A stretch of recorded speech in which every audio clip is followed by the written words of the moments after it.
We've reached the first break on this second final day of the 2024 Humans to Mars Summit. And we just heard Tiffany Vora answer the perennial question, where's the beef?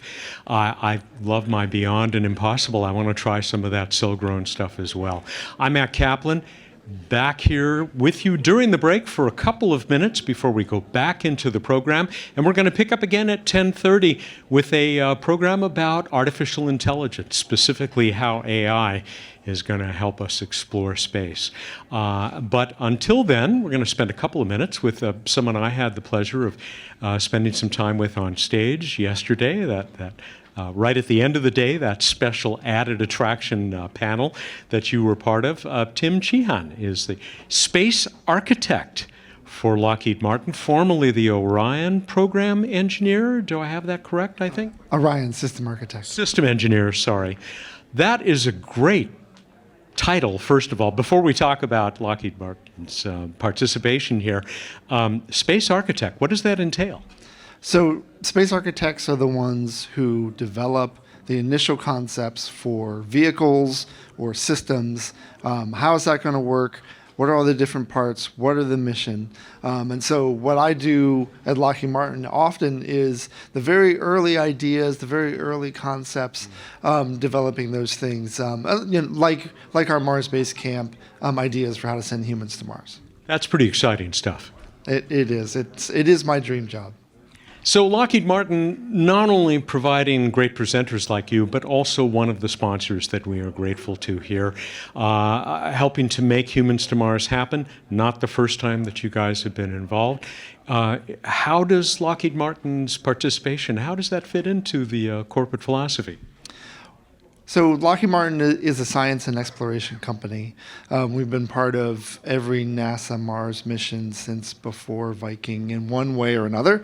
Sometimes doing the whole landing or orbiter, sometimes just like providing the aeroshell for Percy. But also we're a human spaceflight company.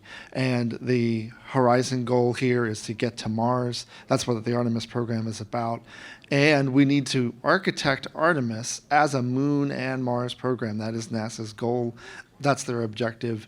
We fully support that. And so we need to have these conversations about, okay, how are we going to do that? How are we going to get to Mars? How do we put that in the lunar part of Artemis? Since you bring up Viking, I have to say, I'm old. I was at JPL for the landing of Viking 1, standing with some amazing people, watching a spacecraft that was way ahead of its time make the first soft landing on Mars. Just an incredible legacy that you guys have. Yes, I can't imagine being in that control center. That sounds great. And I think that, what we stand on our heritage, but we innovate to make the stuff of the future happen. And it's that combination of that balanced portfolio of what we need to do to move forward is really important. And you are continuing to build on that legacy. We're going to hear about that at 2 o'clock with a panel that you're going to be moderating later today, but also with Orion and the Artemis 2 mission that we're all looking forward to, hopefully still later this year. How are things coming along? We know that there have been a couple of hiccups, like with the heat shield. Everything coming together? Yeah, everything's moving forward. As far as I know, very exciting mission. Artemis 2 first crew to be in deep space since 1972. They're going to do a flyby of the moon, but before that, they're going to be in a very high, very elliptical Earth orbit, which is another place that humans have never been before. So, looking really forward to that.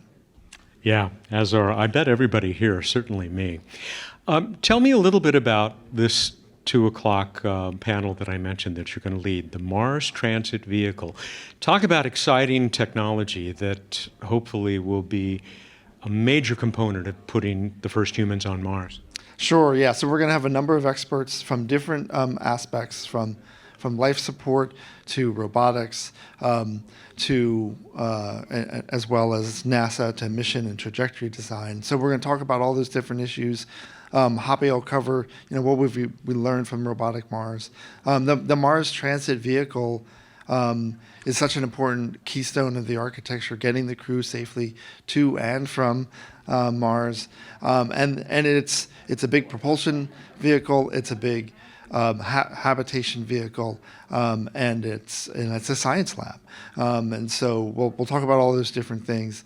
And some of the things that I'm excited about that we're working on today is working on nuclear propulsion, like the NTP nuclear thermal propulsion demonstration called Draco with DARPA and NASA.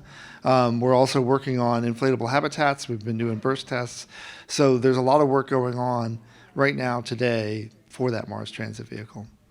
Talk about legacy or a return to something, nuclear propulsion, which was, a lot of people don't realize, pretty far along in the early 1960s, the NERVA program and so on. It really does seem like a pretty good way to get from point to point in the solar system and do it quickly.